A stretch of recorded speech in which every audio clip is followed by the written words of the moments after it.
Welcome to the Steps in Purpose podcast with EdieAnne. This podcast explores emotional awareness, faith, and purposeful living through short, reflective conversations designed to help you notice where you are and take your next step with clarity. Thanks for being here.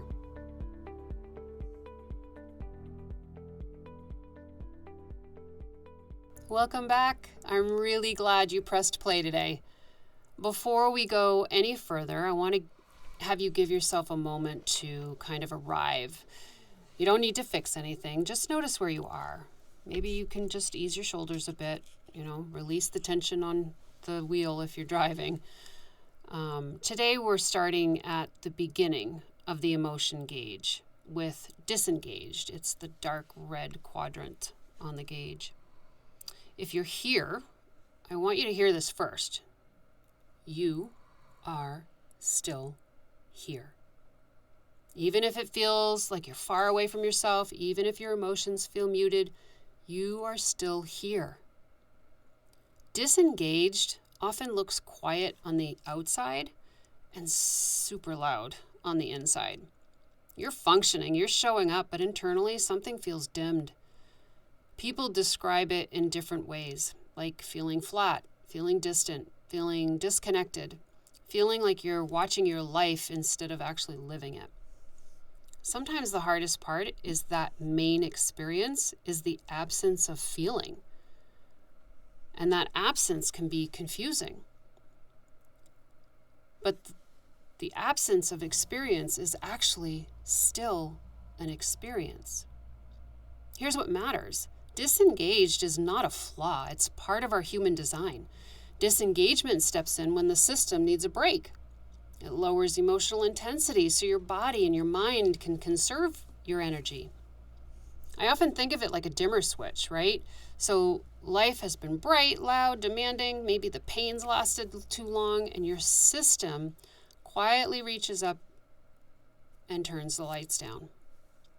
That dimming can feel a little unsettling, can feel like relief, and sometimes it can feel like both. What usually follows, though, unfortunately, is judgment. We ask ourselves, why are we feeling this way? We tell ourselves we should feel grateful, motivated, or even excited. But what's really happening is protection. Disengaged is rarely ever laziness. It's rarely a character flaw. It's often your nervous system saying, we've been carrying this for too long. Disengaged can show up after stress.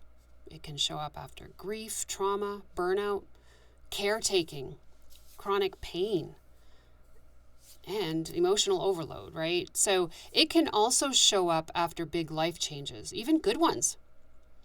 The body can say, this is a lot, even when the mind says, this is good. Here's an image that will help, okay? Imagine your emotions like a radio. In disengaged, the volume turns down. Sometimes the signal gets fuzzy. You still hear something, it just feels like it's far away. So you try turning the dial. You try staying busy. You try pushing harder. You try fixing yourself. But disengaged doesn't respond to force. It responds to gentleness. If you listen closely, your inner world might sound something like, whatever, I'm fine. I don't know. It doesn't matter. I can't feel anything anyway. These words can sound cold, but sometimes they're the last little life raft keeping you steady. Here's something important to know. When your system is conserving that energy, it naturally reduces desire, interest, and emotional range. That's not a malfunction. That's the design. If you've been trying to force excitement back into your body, it can feel like trying to start a campfire with wet wood. It needs time, warmth, air, and patience. Let's pause together for a minute, okay? I want you to take one slow breath in, then one slow breath out. Just notice what feels muted today, what feels heavy, what feels distant. Nothing to analyze here. We're not trying to fix anything. We're just noticing. Awareness is enough for today. Disengaged can show up in the body too, right? Low energy that rest can't fix. It could be brain fog, zoning out, scrolling more than normal, right? Feeling slightly disconnected from yourself even. It can also affect faith. Prayer could feel flat. Worship can feel distant. Scripture can feel like words instead of life, right? You might hear something like, oh, God doesn't hear me anyway. He's too busy for me. So if that's you, I want you to hear this. Distance in feeling does not mean distance in presence. God doesn't require you to feel spiritual, to be held spiritually. Sometimes faith looks like just staying. I want to offer you one simple grounding moment that you can use anytime disengagement shows up.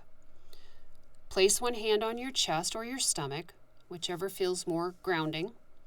Take a slow breath in and out, and quietly say to yourself, "This is disengaged. It is not who I am. It's an emotion. This is protection." Then say, "I can be gentle here." That's it. Under disengaged, there's often more than numbness. There can be grief, anger, overwhelm, loneliness that felt too big to mess with, right? Disengaged protects you from the intensity of those layers. So if you feel numb, it makes sense. Your system is doing its best. And yes, you can move forward, just gently. Before we close, here's one reflection to sit with. Where in my life do I feel most checked out right now? Where in my life do I feel most checked out right now? That awareness counts. If disengaged has made you feel behind, rest is part of forward movement. Repair is progress. And reconnection starts with awareness. Today, you noticed. And that's how we begin. Before we close, I want to share one more thing with you. If these short reflections resonate and you find yourself wanting more structure, more language, or more tools to help you understand where you are emotionally and how to move forward, those resources exist. The Steps in Purpose Foundation book lays the groundwork, and the Emotion Gauge online course offers deeper guidance and practical tools you can apply in your own life. This podcast will always remain a place for awareness and reflection. The deeper work happens when you choose to step into it, to apply it. If you feel ready to explore more, you can find these resources at EdieAnne.com. That's EdieAnne.com. Thank you for spending this time with me, and remember, your next step matters. So until next time, keep stepping in purpose.